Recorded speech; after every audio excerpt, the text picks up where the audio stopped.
Hello friends, मैं inter conversion का एक चार्ट आपके सामने लाया हूं। और यदि आप ये चार्ट तैयार कर लेते हैं तो आपको यूपी टीजीटी या कोई भी टीजीटी या पीजीटी केमिस्ट्री से रिलेटेड जो भी आपका एग्ज़ाम है उसमें आपको इसमें काफ़ी मदद मिलने वाली है, काफ़ी आपको हेल्प हो जाएगी। तो इसमें जो है आपका कार्बन चेन इंक्रीजिंग ऑर्डर में भी आप इसको तैयार कर सकते हैं।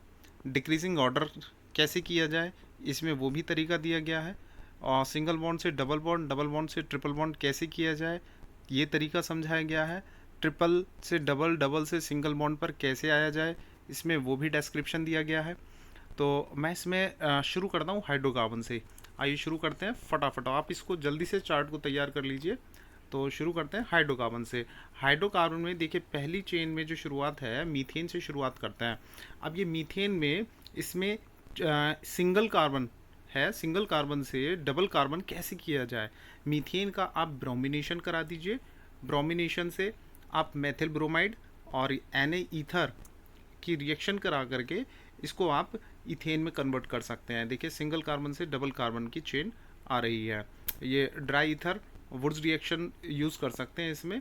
अब इसमें इथीन के बाद आप ब्रोमिनेशन कराएंगे तो एथिल ब्रोमाइड, और एथिल ब्रोमाइड के बाद आप इसमें स्टेप में देख रहे हैं एक्वस के ओ एच। एक्वस के ओ एच का वर्क हमेशा आप ध्यान रखिए कि ये ब्रोमाइड को हटाकर ये खुद ग्रुप ऐड हो जाता है, बी आर को हटा करके ओ एच लग जाता है।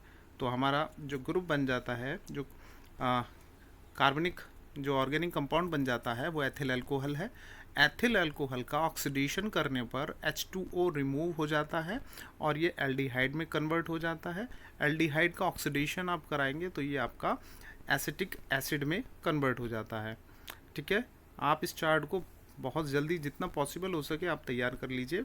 और लास्ट में बनता है CH3COONA, सोडियम एसीटेट बनता है NaOH CaO से आप इसकी रिएक्शन कराते हैं तो आपको मीथेन मिल जाता है।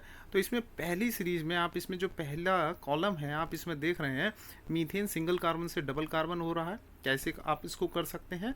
और ऑक्सीडेशन, फिर इसका आप एसिटिक एसिड में कन्वर्जन, और फिर मीथेन में आ जाता है। आप फटाफट आते हैं सेकंड चेन पे। इसमें आप देख रहे हो ट्रिपल बॉन्ड एसिटिलीन है, ट्रिपल बॉन्ड में हाइड्रोजनेशन निकल की प्रेजेंस में करते हैं तो ये डबल बॉन्ड में कन्वर्ट हो जाता है। फिर हम इसका फिर हाइड्रोजनेशन करते हैं तो ये फिर सिंगल बॉन्ड में कन्वर्ट हो जाता है। ब्रोमिनेशन इसका हम कराते हैं।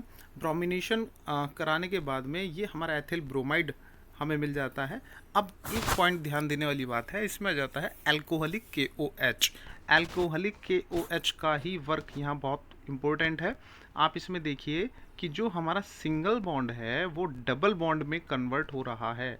अल्कोहलिक KOH का वर्क है एक H और Br को हटा देना। देखिए एथिल ब्रोमाइड से H और Br का रिमूवल हो गया है और CH2 डबल बॉन्ड CH2 यानी कि एथिलीन आपका तैयार हो गया है। आप यानी कि इथेन से एथिलीन इसको इजीली तैयार कर सकते हैं। अब इसका ब्रोमिनेशन इन्होंने किया है। ब्रोमिनेशन होने के बाद एथिलीन ब्रोमाइड, आप इसका अल्कोहलिक KOH का मतलब ही हो गया इसमें डबल बॉन्ड आपका लगा देना, यानी कि एक H और एक Br का रिमूवल। और अल्कोहलिक NaOH से भी एक H और Br रिमूव हो जाएगा और ये आपका एसिटिलीन में तब्दील हो जाएगा। यानी कि सेकंड रो में आप देख सकते हैं कि ट्रिपल बॉन्ड से डबल बॉन्ड, डबल बॉन्ड से सिंगल बॉन्ड, और इसके बाद में आप सिंगल बॉन्ड से डबल और डबल से ट्रिपल कैसे आ सकते हैं। इससे रिलेटेड कोई भी आपकी क्वेश्चन आती है एग्जाम में आप इसको इजीली सोल्व कर सकते हैं। इसी तरह से आ जाते हैं अल्कोहल पे। अल्कोहल्स देखिए, अल्कोहल बहुत इंपॉर्टेंट है, ये बहुत बार आ रहा है। अल्कोहल मैथिल अल्कोहल P+I2 के आप रिएक्शन कराएंगे तो आप इसमें मैथिल आयोडाइड मिल जाता है। मैथिल आयोडाइड को KCN से रिएक्ट कराएंगे तो आपको उसमें मैथिल साइनाइड। देखिए एथिल जो मैथिल अल्कोहल दिया हुआ है इसकी यदि आपको चेन को बढ़ाना है तो इसमें CN साइनाइड आपको इंक्रीज करना होगा, साइनाइड इसमें लगाना होगा।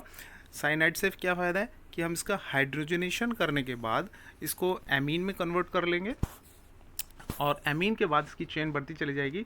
जल्दी से इसको एक बार देख लेते हैं। मैथिल अल्कोहल P+I2 से रिएक्ट कराया CH3I, और मैथिल आयोडाइड के बाद KCN से रिएक्शन कराते हैं, CH3CN मिल जाता है। CH3CN का हाइड्रोजनेशन CH3CH2NH2 एथिलामाइड।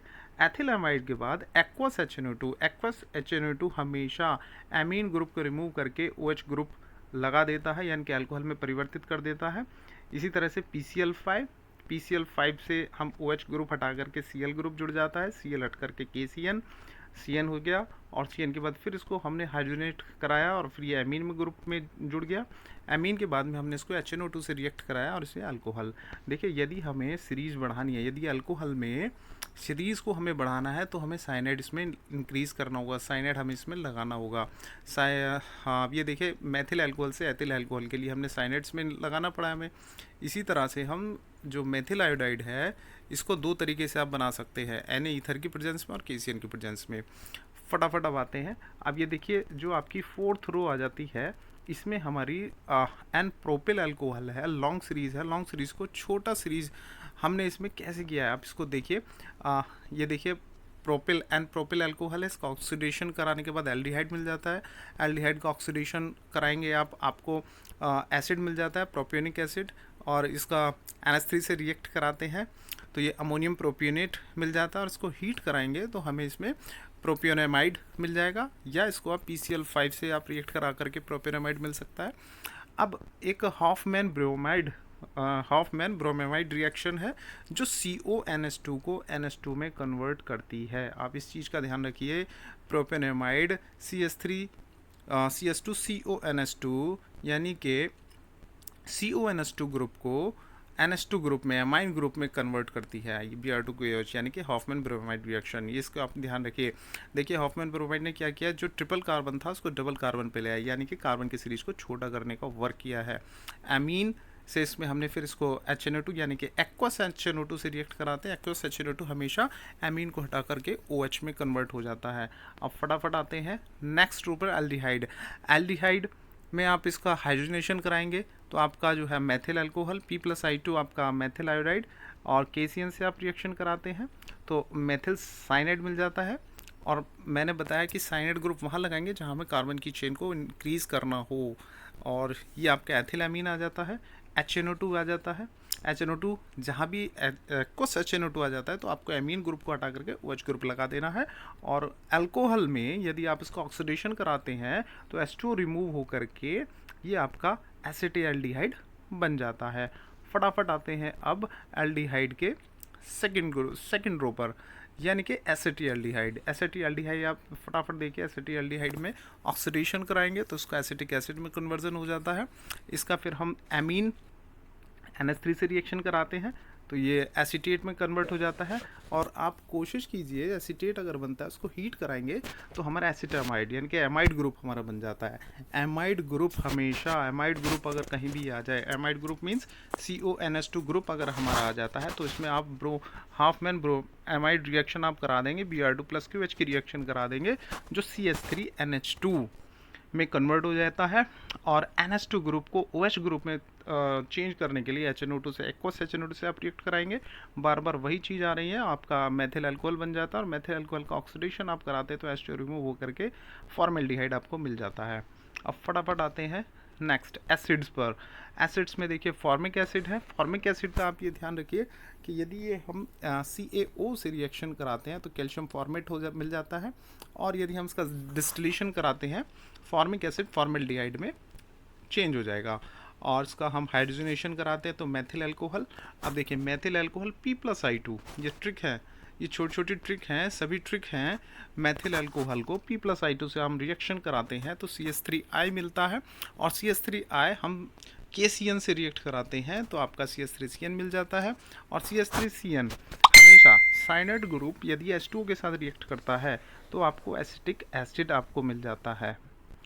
आप इसमें देख सकते हैं, ये पूरा चार्ट आपके सामने है। अब फटाफट आ जाते हैं प्रोपियोनिक एसिड। प्रोपियोनिक एसिड में आप ये देख सकते हैं, जो प्रोपियोनिक एसिड है और ये नीचे हमारी एसिटिक एसिड, यानी कि हमारी ये जो कार्बन चेन है वो छोटी हो रही है, यानी कि एसिड में कार्बन चेन को छोटा करने का क्या तरीका है, इससे रिलेटेड क्या क्वेश्चन बन सकते हैं, इससे जो भी है इस चार्ट से आप बहुत इजीली क्वेश्चंस इजीली सोल्व कर सकते हैं। जैसे प्रोपियोनिक एसिड PCl5 से आप रिएक्ट कराते हैं तो इसमें आपका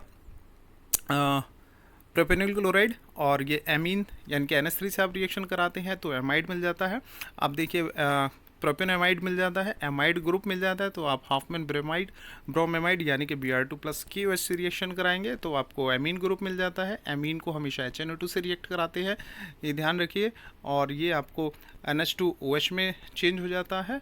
और अल्कोहल का हमेशा ऑक्सीडेशन होता है, ऑक्सीडेशन होने पर ये एल्डिहाइड में कन्वर्ट होता है, और एल्डिहाइड का ऑक्सीडेशन होने पर ये हमारा एसिटिक एसिड यानी कि हमें एसिड मिलता है। अब आ जाते हैं एमीन ग्रुप पे। एमाइन ग्रुप कह सकते हैं, एमीन ग्रुप भी एक ही बात है। एमाइन ग्रुप यानी कि HNO2 से आपने रिएक्ट कराया, OH ग्रुप मिल जाता है।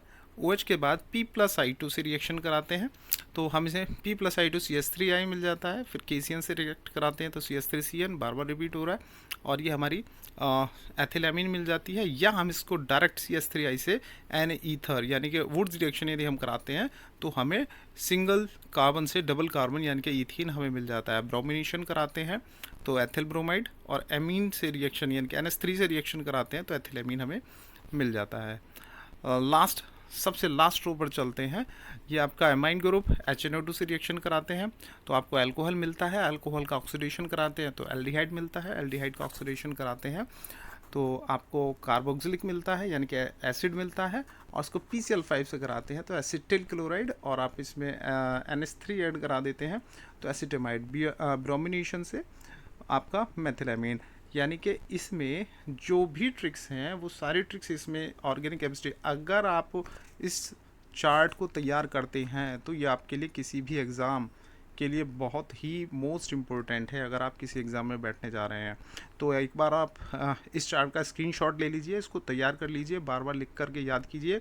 यदि ये हो जाता है तो आप कहीं से कोई भी आपको रिएक्शन अगर एग्ज़ाम में मिलती है तो आप उसको ईजिली सोल्व कर पाएंगे। Best of luck.